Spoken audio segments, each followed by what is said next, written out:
Амадеус на Питер Шафер е представа која не се обидува да ги реконструира животите на Моцарт и Салиери. Салиери ја долева жиштината на своето его во тој пеколен оган. Тој ја представува нашата нарцисоидна одвоеност од Бога. Тој е трагично несвесен дека перцепцијата на перфекцијата е подеднакво гениална како и самата перфекција. Утре вечер во Штипскиот театар премиерно ќе биде одиграна представата Амадеус во режија на Иван Лео Лемо.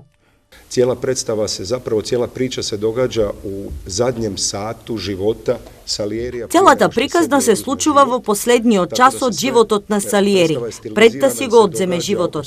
Представата е стилизирана и се случува во неговата подсвест и совест, така што тоа ни даде еден голем креативен концепт. Улогите на Костанца, Амадеус и неговиот противник Салиери ги играат Евтим Трајчов, Ѓаурски, Владимир Тулиев и Душица Тренева.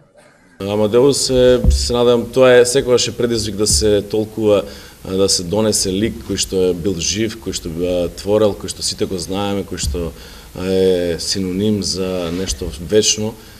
И пораката е едноставна. Човештвото никако да се извлече од овој канцер кој што самите во себе си го носиме. Јас мислам дека нема човек во целото општество, па и пошироко на цела планета кој што нема барем некој дел од Салиери.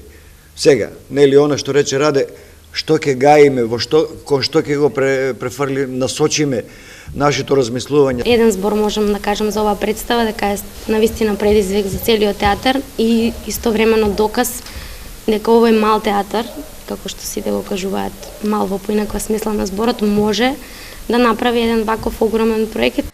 Контрапункт во самата представа се двајцата Вентичели. Заедно со Мирко ги играме Вентичелите, кои што се брзи доставувачи на податоци, кои што се што му кажуваат што се случува. Еден вид на тајна служба. Да, како тајна служба, се знаат што се случува и му пренесуваат и подпомагаат за уништувањето на Моцарт. Во концептот на Лемо, тој се реши да ги представи како два травестита, така да тоа наметна една поинаков стил на глума за мене и Пеца, за разлика на се тоа што се случува на сцената.